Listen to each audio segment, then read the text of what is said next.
This is Voice of America News, delivered to you by Educational News Broadcasting on behalf of VOA.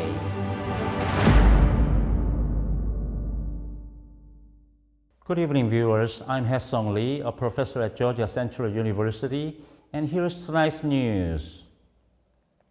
Donald Trump posted a $175 million bond in his New York civil fraud case, averting asset seizures by state authorities that could have hobbled the former U.S. president's business empire. The Republican Trump, set to face Democratic President Joe Biden in the November U.S. election, was found liable on February 16th for fraudulently inflating his net worth by billions of dollars to secure better loan and insurance terms. Trump originally needed to post a bond for $454 million, but an appeals court on March 25th stayed enforcement of Justice Arthur Engoron's judgment on condition that Trump paid a smaller sum within 10 days. A three-judge panel of the appeals court will hear Trump's appeal on the merits.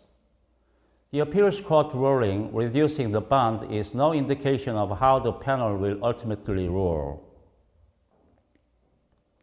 The bond prevents New York Attorney General Letitia James from going after Trump's properties, including Trump Tower, his 370-acre resort and golf course in Westchester, and his Mar-a-Lago estate in Florida.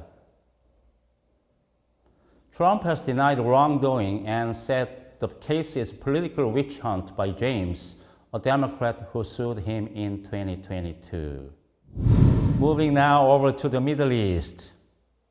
US-based aid group World Central Kitchen, or WCK, said an Israeli airstrike killed 7 of its personnel in Gaza and that the group is immediately pausing its work in the region.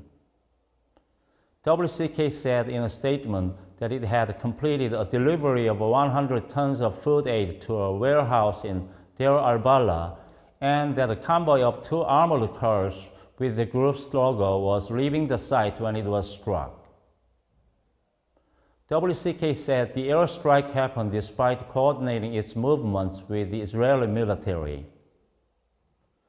Those killed include a Palestinian, citizens of Australia, Poland, and Britain, and a dual US-Canadian citizen, the group said.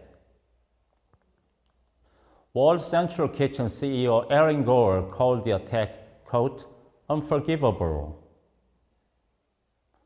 Gore said, quote, this is not only an attack against WCK, this is an attack on humanitarian organizations showing up in the direst situations where food is being used as a weapon of war.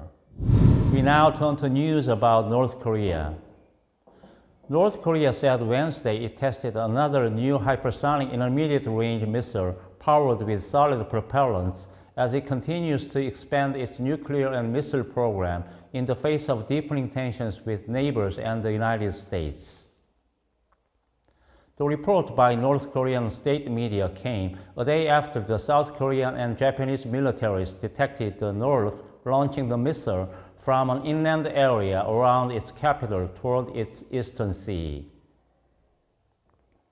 North Korean state media said the test was supervised by leader Kim Jong-un, who described the missile as a key piece of his nuclear war deterrent, which he vowed to further build up to counter his, quote, enemies, a reference to the United States, South Korea, and Japan. Kim said the North has now developed nuclear-capable solid fuel systems for, quote, all tactical, operational, and strategic missiles with various ranges, the Korean Central News Agency said. Well, this concludes ENB's 9 o'clock news for Friday, April 5th. The original news articles broadcast tonight are available on our partner Voice of America's website. Thank you for staying with us, and have a good night.